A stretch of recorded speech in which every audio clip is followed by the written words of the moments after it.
Hello! Welcome to my channel, The Praying Mom. There is power in your prayer.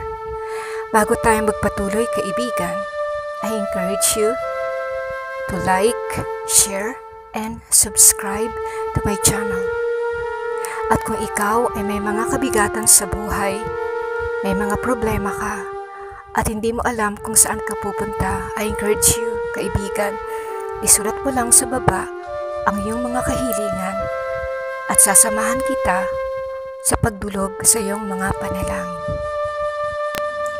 Marami sa atin dala-dala ang mga sugat sa kanilang nakaraan. Maaaring ang sugat mo, kaibigan, ay ang pagbagsak ng kabuhayan mo, pagkawala ng trabaho mo, pagkamatay ng mahal sa buhay, kawalan ng pagmamahal sa iyo ng mga magulang mo, nabigong pangarap, adiksyon sa alak, sa droga, o kaya naman hiniwalayan ka at iniwanan ka ng asawa mo at pinagpalit ka sa iba. Ano man ang naging sanhi ng sugat sa puso mo, saan man ito nanggaling. At ang mga sugat na to ang laging nagpapaalala sa iyo ng iyong mga kabiguan.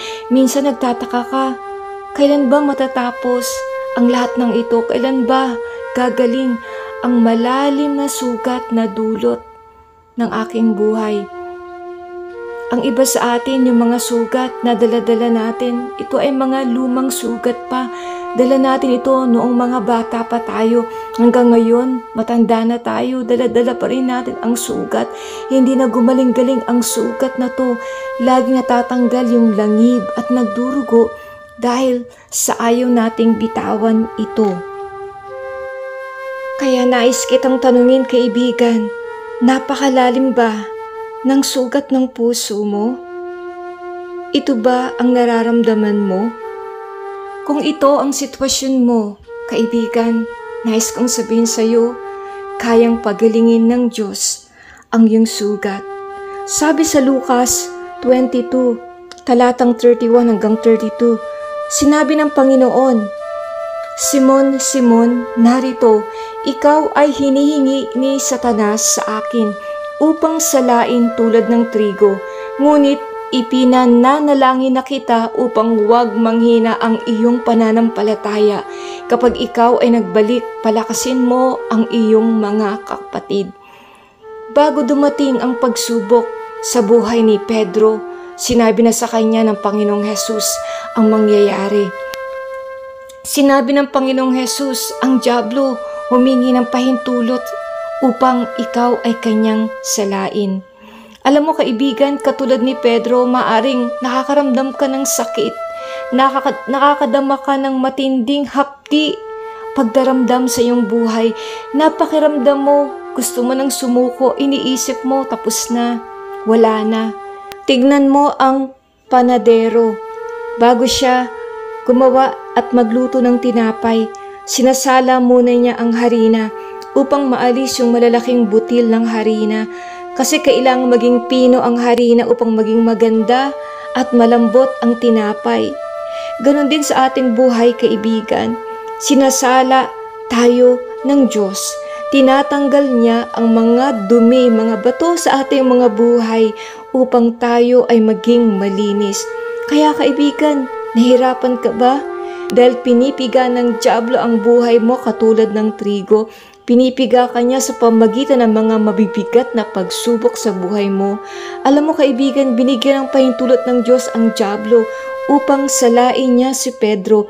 Binigyan din ng Diyos ng pahintulot ang dyablo upang salain si Job.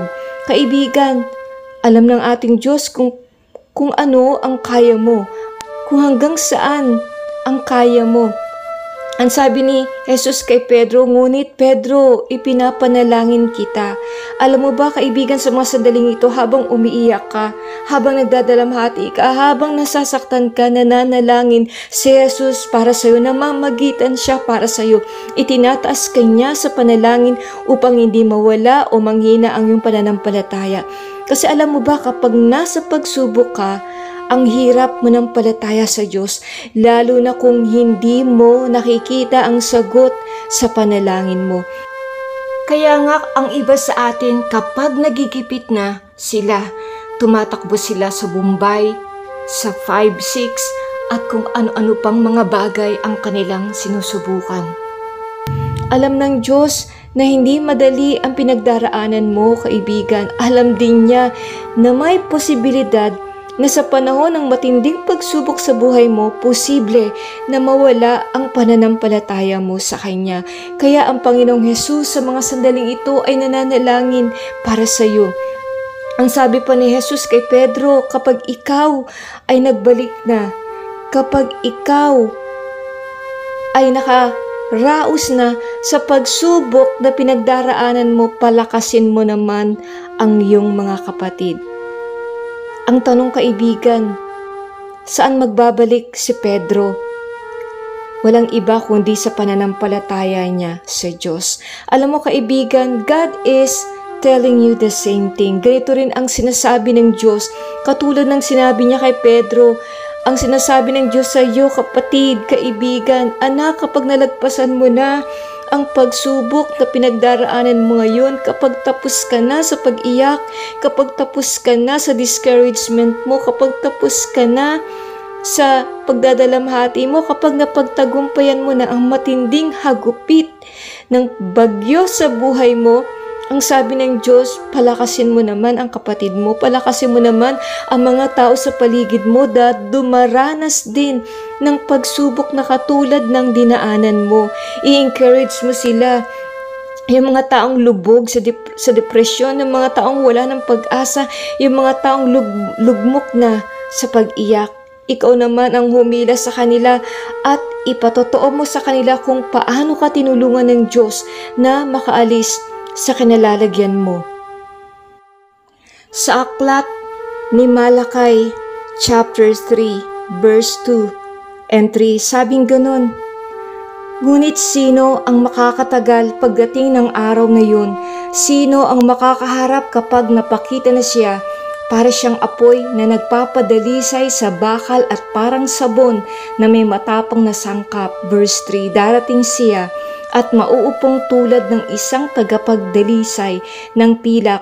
Dadalisayan niya ang mga anak na lalaki ni Levi. Katulad ng ginto at pilak, sa pamagitan nito ay magiging karapat-dapat ang kanilang handog kay Yahweh. Alam mo ba, kaibigan, ang sinasabi sa talatang aking binasa, ang Diyos, pinapadaan niya ang kanyang mga anak sa apoy, ang apoy ng pagsubok. Sapagkat tayo ay katulad ng ginto, ang ating pananampalataya ay katulad ng isang ginto. Kung hindi ito ilalagay ng Diyos sa apoy, sa mainit na apoy, hindi tayo magiging dalisay. Alam ko masakit, mainit at nakakapaso ang apoy.